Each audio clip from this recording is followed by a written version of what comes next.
Hace unos días, en la clase del Consorcio de Estudios Superiores de Centroamérica, revisamos el genial libro de Mortimer Adler, Cómo leer un libro.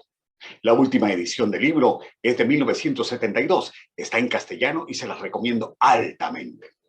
El autor da valiosos consejos para la gente que no lee porque no sabe cómo leer un libro, para la gente que cree saber leer pero no puede, y también para la gente que cree saberlo todo y no quiere ni siquiera aprender a leer un libro. Hoy empezaremos con una serie que quizá no termine nunca. Se trata de examinar los libros de la Biblia como si fuesen una historieta contada para niños. Y eso desde ya nos plantea una exigencia de comunicación. La de hacer interesante para los adultos algo que hasta los niños entienden, con todo respeto para ambos. Si algo debe aclararse en esta serie es que los seres humanos nos quejamos de la vida, sobre todo del prójimo. Nos cuesta tanto entendernos a nosotros mismos porque vemos la paja en el ojo ajeno y nos cuesta ver las cosas desde el punto de vista de Dios. Claro, ver las cosas desde el punto de vista de Dios requiere reconocer que Dios tiene un punto de mira de nosotros y que hasta donde sabemos ese punto de vista está en su palabra. Nosotros a menudo preferimos el punto de vista nuestro sobre el ser humano. ¿Y cuál es el punto de vista nuestro sobre el ser humano? Bueno, nosotros creemos que el ser humano debe ser valiente, valioso, digno, con derechos y que se reconozcan sus necesidades. Entonces, cuando pensamos en nosotros mismos, queremos eso, ser valientes, valiosos, dignos, con derechos y que se reconozcan nuestras necesidades. Queremos pelear por nuestras metas y anteponer al prójimo nuestros sueños. Todo eso visto según lo ven los seres humanos. Tan interesante es esto que hay incluso una línea de predicación que nos dice, tú puedes, tú debes, adentro de ti hay tanto, sueña en grande, consíguelo todo, mira más allá de tus límites. Y usted termina de oír esos mensajes y se siente Joe Bezos o Bill Gates y dice, hey, no hay nada de malo en eso. Pero un momento, no hay nada de malo en eso si me lo dicen en el seminario de negocios organizado por mi empresa. Pero si eso es todo lo que el púlpito evangélico tiene que ofrecer, entonces tenemos que pensar de nuevo qué estamos haciendo. ¿Para qué estamos aquí? ¿Para qué existimos como iglesia? ¿A qué intereses servimos con nuestra visión y nuestro ministerio? Hubo una iglesia en el Nuevo Testamento cuyos miembros habían llevado demasiado lejos eso de tú eres grande, tú eres genial, tú eres maravilloso. Ellos creían que eran tan grandes que eran superiores al prójimo. Y los problemas entre creyentes entonces no tardaron en surgir. Para ellos, sueña en grande, consíguelo todo, mira más allá de los límites, significaba que la iglesia es el sitio para probar lo importante que soy y lo genial de mi opinión por encima de los demás. Me refiero a la iglesia de Éfeso.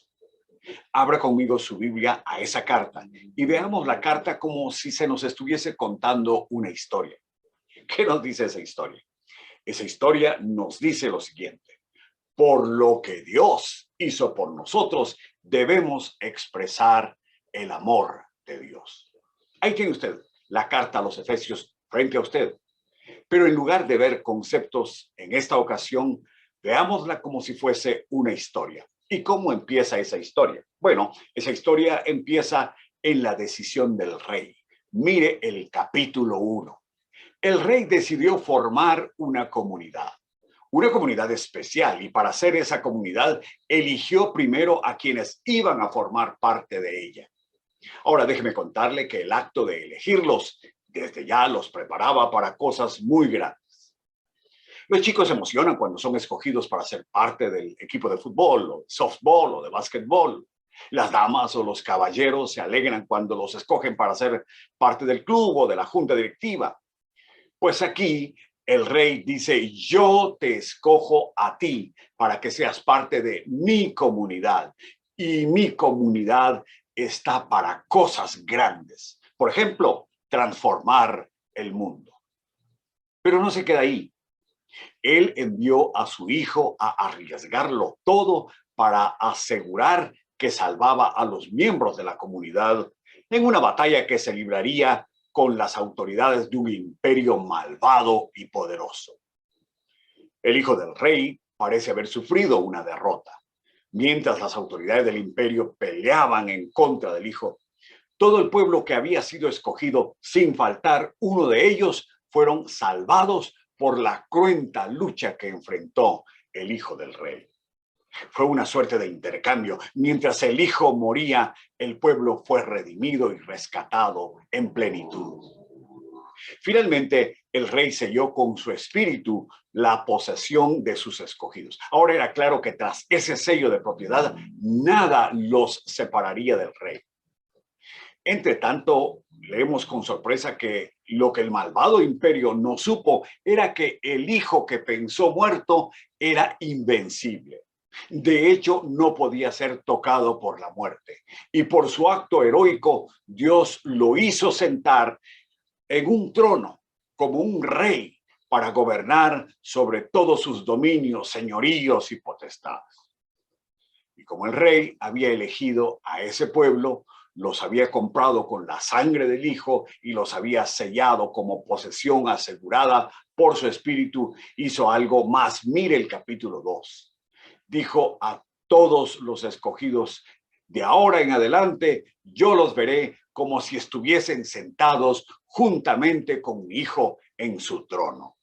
Así que en esa condición, lo único que se espera es que los miembros de la comunidad hagan buenas obras, como las que hizo el hijo del rey cuando estuvo sobre la tierra.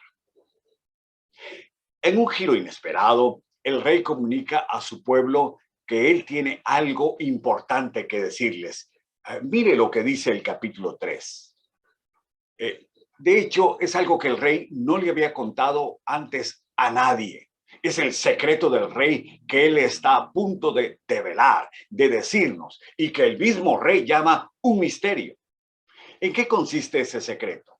Dice el rey, ustedes se han identificado como una comunidad mía, pero si ven bien a su alrededor, están compuestos por familias que vienen de diferentes lugares. Y eso a veces causa problemas entre ustedes. No se llevan bien. Pero no, ahora no es el tiempo de hablar de los problemas. De eso hablaremos después. Pero aquí viene algo que es parte de su elección. Yo formé a dos grandes grupos, dice el rey, los gentiles y los judíos, con muchas familias. Y ustedes, ahora les comparto un misterio a ustedes, algo que yo nunca había dicho antes, que de sus diferentes familias yo he tomado suficientes representantes y al introducirlos en mi comunidad, lo hice con el propósito de que fuesen un solo hombre, un nuevo hombre, con una sola cosmovisión, una sola meta, un mismo mensaje, unas mismas palabras, una sola misión sobre la tierra. Y se resume en parecerse al Hijo que les rescató. ¿Qué le parece esta historia? ¿Hasta dónde va? A mí me encanta la historia. ¿Qué piensa usted de ella? Mire la segunda parte de la historia.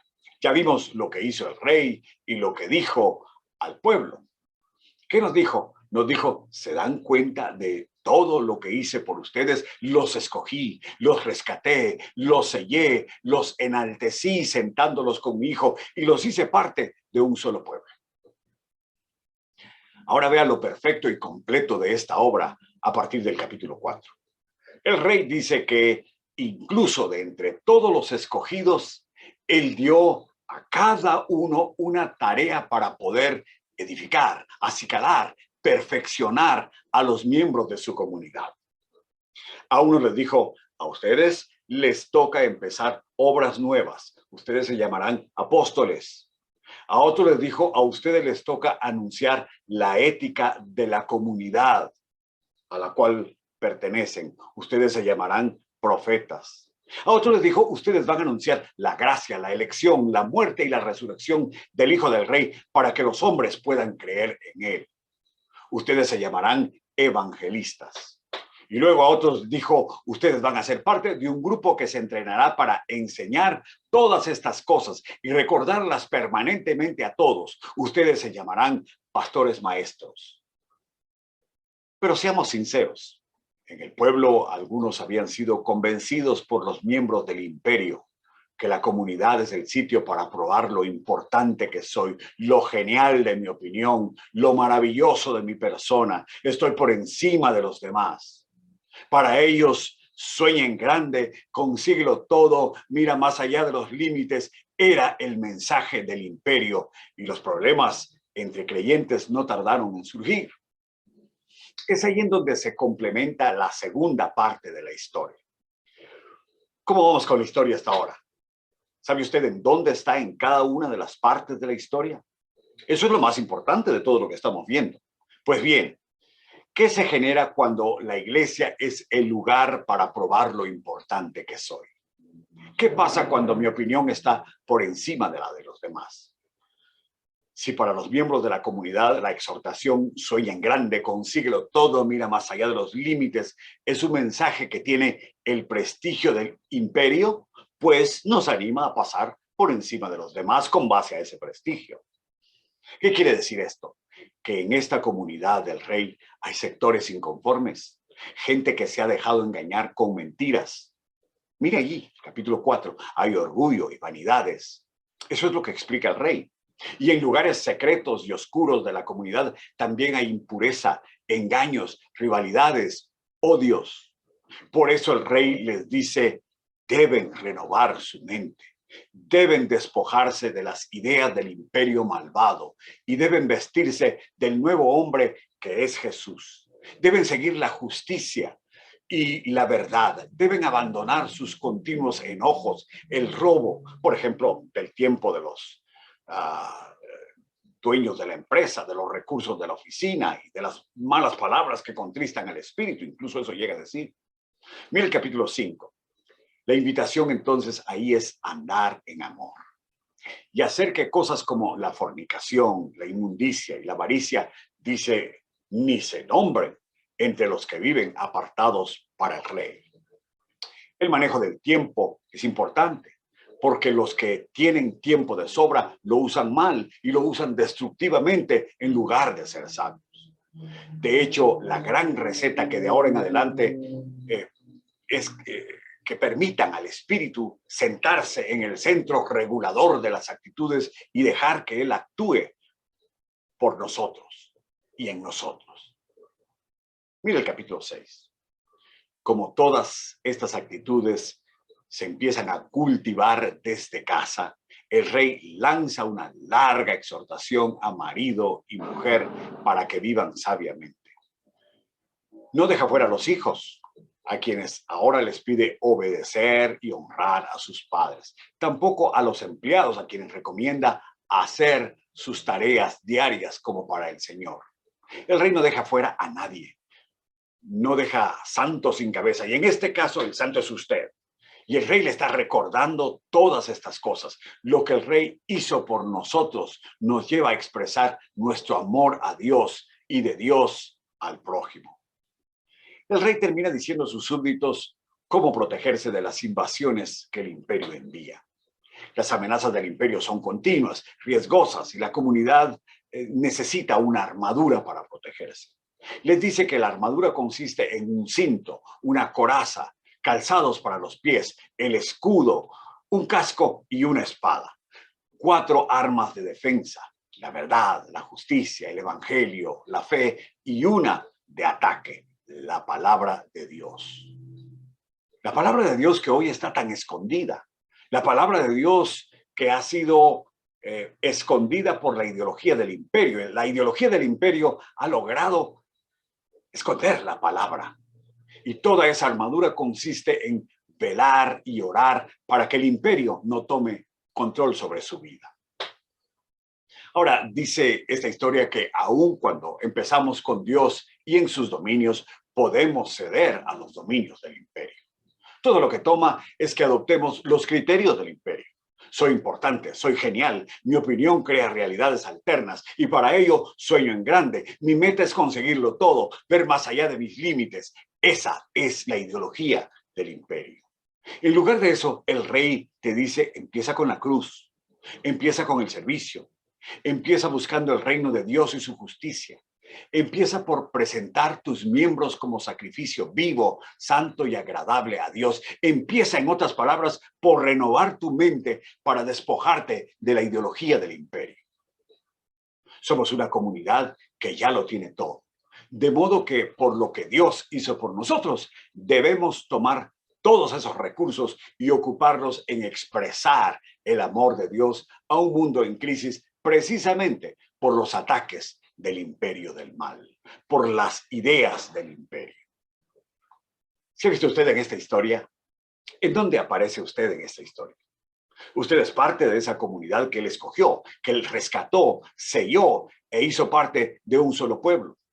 Usted también aparece en esta foto, ahí en donde están los superdotados que tienen capacidad para empezar obras nuevas, dotados para anunciar la ética de la comunidad, preparados para anunciar la gracia, la elección, la muerte y la resurrección del Hijo del Rey para que los hombres crean en él.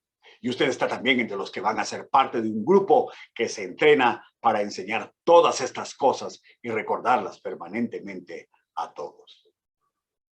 Ahora, déjeme decirle que el lugar más importante en el que usted aparece es en donde renueva su mente, se despoja de las ideas del imperio malvado y se viste del nuevo hombre que es Jesús. Usted está también vestido de la armadura que consiste en velar y orar para librarse del egoísmo que le enseña el imperio, de manera que el imperio no tome control de usted. ¿Qué le pareció esta historia? Esta historia no ha terminado. Continuará. Continuará cuando usted salga de este servicio para servir a Dios y a los demás fuera de la iglesia, para cumplir con la misión del rey. Él dice, yo te he dado todo lo que se necesita justamente para eso. Oremos.